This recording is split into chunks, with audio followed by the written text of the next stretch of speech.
Hello and welcome back to my channels, and in this video I'm gonna review the Hot Toys War Machine Mark 6 from the Avenger Endgame. Now I already have the Mark 1 Unitech and also the Mark 4 from the Avenger Infinity War, and I really like the Mark 4. I think that is the best war machine design ever, and this one is Mark 6 from the Endgame. So supposedly this one is supposed to be latest and then has the most high tech on the figures, but somehow I feel like it doesn't seem to be stands out that much compared to the Mark 6, Mark 4. So yeah, and mainly something is missing. I don't know what it is, but the one thing I can notice is it doesn't have a lot of accessory that comes with it. So that's the first letdown on the figures. Obviously, it has a couple of fists and a couple articulated hands. I mean, that's the way it is supposed to be in every Hot Toy figures anyway. And the only accessory that comes is the helmet with the James, Rhodey face sculpt, and then yeah, it's the same as the Mark 4 really. I mean, nothing is really different. So, and that's about it really. I mean, I have nothing else to say about these figures in terms of accessory wise. It really is very little accessory in these figures. I'm really shocked by it. I mean, he has a gun obviously, and that's it. I mean, that's the way the actual figure is like that. Then that's fine. But I was hoping a bit more like other like fire effects from the hands, like a comic cave, or some of the fire effects from the feet or something like that. I mean, it has a dynamic stand. It has a waist grabber. Rather than crouch grabbers there, so you can actually keep him in the air if you want to. So I don't understand why they don't provide the all the fire effects in here. I mean, this is really perfect opportunity to do this in this figure. Well, the price I pay for is £250, as I got it from Toy Wonderland. So £200 for the figures and about £50 on the delivery. So yeah, so I think it's a reasonable price considering it's a die cast, and it's about 1.1 kilo heavy. So it's quite heavy actually. I'm surprised by it. I mean, it looks quite slim guy. I mean, more like an Iron Man figures. But somehow this guy is heavier than my Mark 1 Unitech. I don't understand why. Mark 1 Unitech is quite, beefy, big guy really. But this guy is heavier than him. I don't understand where the die cast and where the weight is going into it. I have no clue on that. But anyway, so let's take a closer look on this guy. The reason why I mainly picked it up is because of his the design on the waist part and the chest, and it looks really cool, and that's why I pick it up.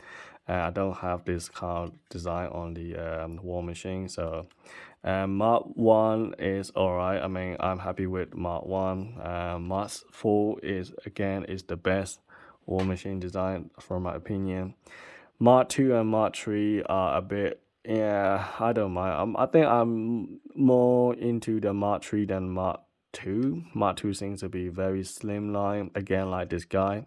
But this guy seems to be a bit better than a Mark 2, to be honest, because of the shoulder pad and looks a bit beefy on the top. It's gone down to the waist, it's become a bit slimmer, more like an Iron Man.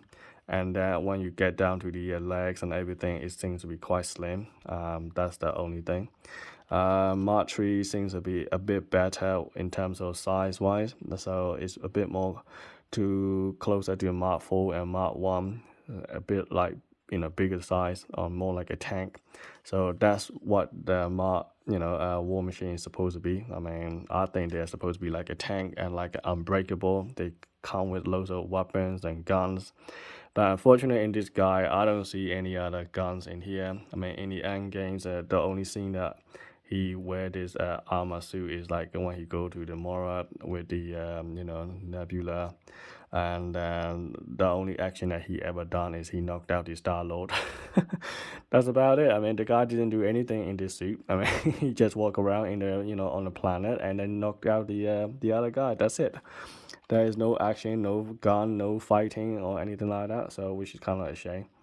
Anyway, so he got LED light on the headlight, which is the red light here, and then you got a couple more light in here, and then also on the arm, got one on there, one on the other one, and the repulsors are white light. Okay, so and the chest piece seems to be a bit of pinkish somehow, but on the camera also looks pink, and also in my eye is also similar to pink. This one definitely red, but here is more like pink. Obviously chest plate can remove, and you can see the interior of this looks a bit technical, looks cooler. This is one thing about Hot Toys, they always have it. Somehow I couldn't manage to take the chest plate out on the rescue armor, and I figured it out at the end. You can't actually remove it, so I'm sorry that I didn't manage to show this in my previous video. But anyway, so let's look at this guy in terms of the design wise. I mean, you got nice silver and some of the silver line and black metallic looks, and you got Mark 6 on this leg, and you got American flags on the other side. Seems to be a bit asymmetry. You got one on silver, one on black. I think that's the way it is.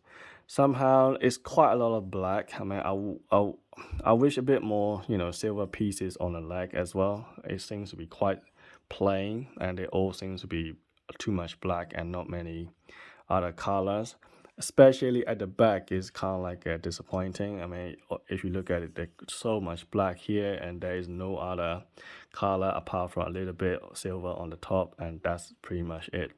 So I would like a bit more silver colors, a different kind of like better damage on the back here. But unfortunately, it didn't seem to have too much in here.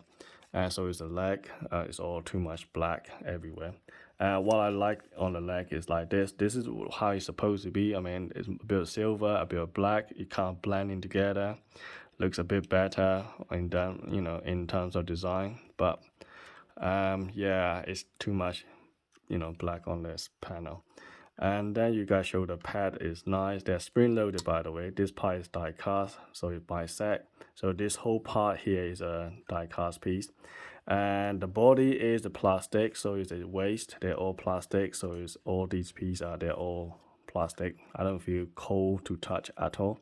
But the leg is so heavy. I think the leg is definitely a die cast all the way down. And yeah, that's where most of the weight here is, I think. So, and then all the joints are nice and stiff, so I don't have any problem with any of this joint. So yeah, I'm happy with these figures in general. I can see the Lieutenant Colonel James Rhodey here, and yeah, so it has little writing in here. A bit of air vents going on, which is nice as well. So that silver part here. So in general, the whole chest part in the middle part is really cool. I like this part. But yeah, like I said, the main thing that let down is the lack of accessory, and then also the not many other colors at the back, and some of the part on the legs. So it would be a bit better if some of these panels are silver and different kind of silver effects or better damage, and that looks much better. Anyway, I hope you enjoyed it. I'll see you in the next video. Thank you for watching.